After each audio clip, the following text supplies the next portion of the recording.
Hello， 大家好，我是老麦，欢迎大家回到我们的频道。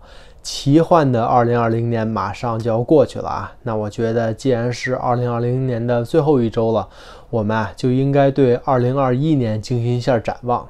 今天呢，我就来跟大家分享一下由 Vanguard 先锋公司在12月6号发布的2021世界资本市场和全球经济展望。这个公司也是我本人非常喜欢的基金公司。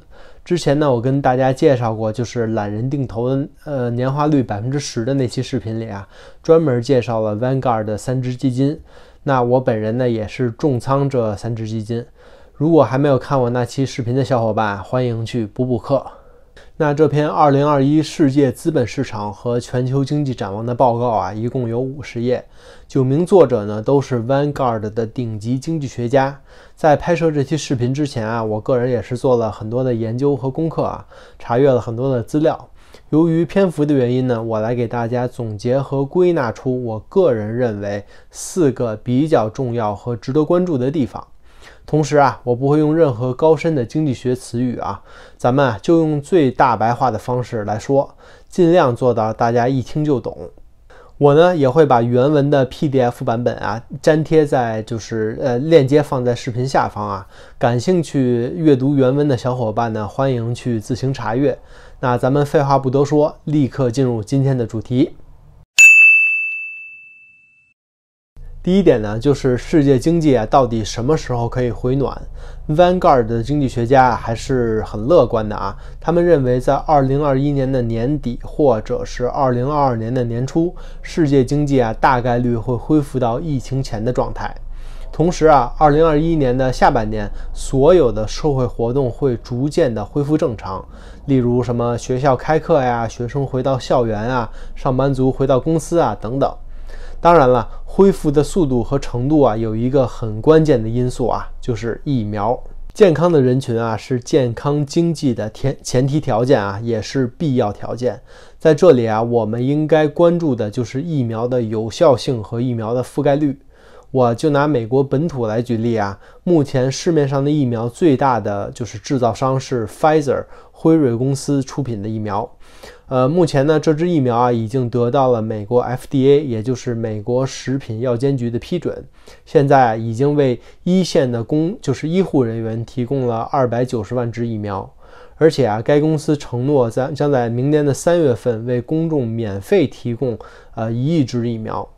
那随着疫苗的逐渐普及，覆盖的免疫人群将会增多，这样呢，经济就会逐渐回暖。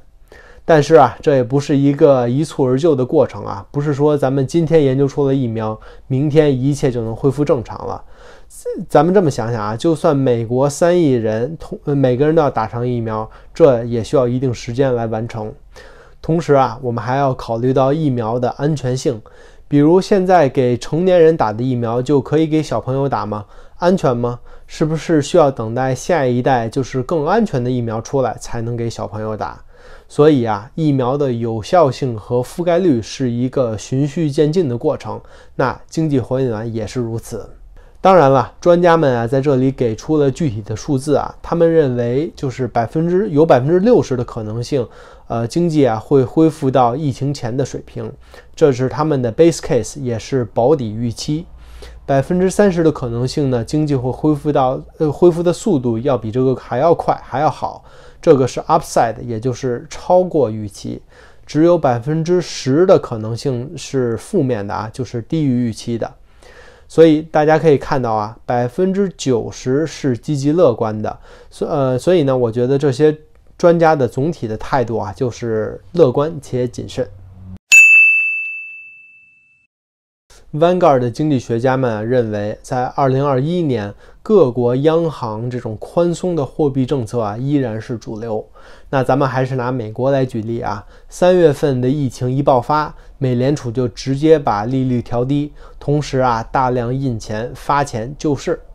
当时每个人收到的是1200美金，那这眼看就要年底了最近国会、众议院、参议院还在讨论是否要继续发钱，就是那种 COVID Release Bill，还在讨论的沸沸扬扬。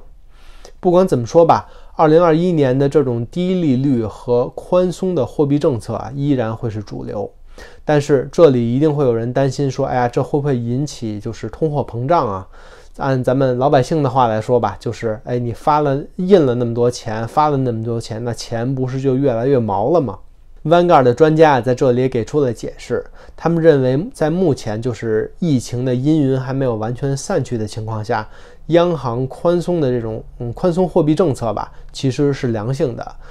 如果现在就考虑说，哎呀，这个通货膨胀啊，或者是其他的负面影响啊，这种考虑啊还太早了。现在的首要任务呢，依然是恢复经济，恢复生活生产，让大家兜里都有钱。在这里呢，专家其实也给出了一个大概的数字啊，他们认为通胀率在发达国家市场吧，不会超过3%。第三点呢，我个人也觉得是非常有意思的啊，就是那些受到疫情影响最深的公司，恢复水平将是最大，反弹呢也是最大。其实啊，这个在我们其实最近已经看到了一些端倪啊，比如说迪士尼这只股票，由于疫情的原因啊，主题乐园关门，电影院关门，票房惨淡，邮轮也没有办法运营。总之呢，娱乐业巨头迪士尼在这一年基本就是一个停顿状态。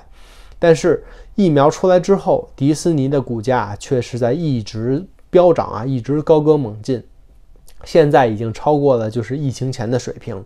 那因为投资者啊也不是傻子，大家都知道，等疫情一过了，憋了1年的消费者啊，一定会有一段报复性的消费。当然了，这只是一个个例啊。其实啊，专家的意思在这里的意思已经非常简单明了了，就是那些受疫情影响最大的公司，反弹的速度也会最大。那咱们来想一想啊，什么样的公司在这次疫情中受影响最大？那我个人能想到的呢，就是航空业、旅游业、酒店业，然后就是餐饮业。那这些行业啊，将是2021年经济回暖的最大的受益者，因为啊，他们2020年过得实在是太惨了。其实这个结论可以反着理解。那比如说那些没有受到疫情影响的公司，或者是由于疫情而股价暴涨的公司，在这次回调中啊，就不怎么占优势了啊。比如说像科技公司。总之，这个恢复啊是不均衡的。他们在文章中用到的那个词啊，叫做 uneven recovery， 也就是说，一定是会有一些行业涨，有一些行业持平或者是跌。那投资者啊，一定要做好分析，特别小心。其实啊，在这次疫情中受到打击更加严重的就是物流行业啊，还有一些跨境电商。为什么这么说呢？因为疫情一来啊，很多的航班都停航了，那一停航，物流也就都停了，这也就进入到了咱们的第4点，逆全球化。逆全球化啊，其实在前2年中美贸易战的时候啊，就已经发生了。这其实并不是什么新鲜事物啊。了解逆全球化呢，咱们啊就先要了解什么是全球化。那全球化呢，其实就是国际间的产业分工。比如发达国家，咱们举个例子啊，比如说美国的工人工资比较高，那制造业呢就会转向其他工资较低的发展中国家，比如说像中国或者是东南亚。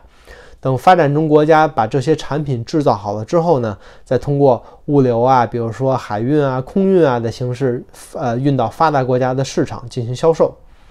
对于发达国家来说啊，他们可以享受到物美价廉的商品。同时啊，对于发展中国家来说呢，这种制造业啊，会刺激当地的出口贸易、经济增长，而且啊，会增加就业。有的人认为啊，这是一种双赢。那这次疫情中受到疫情打击最严重之一的物流业呀，让很多的资本家意识到，一旦物流受到了干扰，东西制造好了，但是根本运不过来，那利润一定会受到损失。很多人的现金流啊，可能根本就撑不过6个月的断航啊，直接就宣布了破产。所以在这次疫情之后，逆全球化这个趋势就开始了，而且还在加速。这些资本家意识到啊，必须缩短物流链的长度，才能保证物流尽量不可能的受到任何干扰。那咱们打个比方啊，比如说你在中国制造了某一种产品，然后制造了1万件，打包运到美国，打算在美国本土的市场上进行销售。这个物流的时间啊是3个月，但是3个月中啊就会有很多的变数啊。要是再来一次疫情怎么办呢？这时候啊，这些企业家就会想，要是把工厂搬到比如说像墨西哥、加拿大这样的地方，物流的时间可能就缩短成1个月。那如果把工厂搬回到美国本土呢，也许就更好了，这个物流时间也许就是2个星期。那物流链越短，时间越短，那风险就相对的越小。Vanguard 的专家们认为啊，通过这次疫情已经开启的逆全球化，在持续的加速。全球化的英文啊是 globalization， 文章中啊他们用的词叫做 slowbalization， 其实啊就是 slow 缓慢和 globalization 这2个词合在一起，也就是其实这就是逆全球化的趋势。不知道大家听到这里啊有什么样的感受啊？咱们还是老规矩，有什么想说的话呢？欢迎大家在视频的下方给我们留言。其实啊这50页的报告啊真的是非常的细啊，而且啊对于好多的国家的经济展望都有更加详细的分析。这里面啊就有美国、中国、欧盟还有其他的发展中国家 emerging market。如果大家对这一块感兴趣啊，也欢迎留言告诉我，我可以准备更多的视频来跟大家细的讲一讲一些特定国家的经济展望。如果你喜欢我们的视频，欢迎订阅我们的频道。YouTube 的网友啊，也千万不要忘记点亮小铃铛，这样就不会错过我们每次的更新了。那咱们今天就聊到这里，谢谢大家的观看，咱们下期再见。